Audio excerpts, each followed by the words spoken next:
دادگاه سینای شهر دوشنبه محمد سلطان روزنامه‌نگار و مأمور پیشین امنیتی را به 7 سال زندان محکوم کرد. به گفته پیوندانش حکم او روز 13 سپتامبر صادر شده است.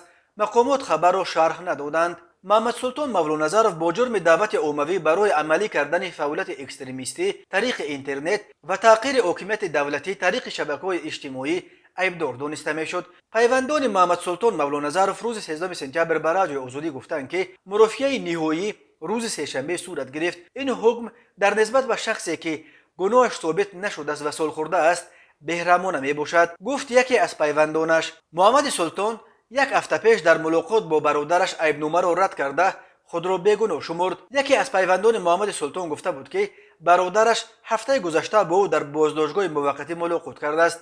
از سلامتی شکایت نکرده است. گفته است گناه ندارد و هر چیزی که در فیسبوک نوشت هنوز هست و هر کس میتواند به آن بها دهد. خلاصه تندروی نکرده نمایندگان حکومت دولتی را نیز تأخیر نکرده است.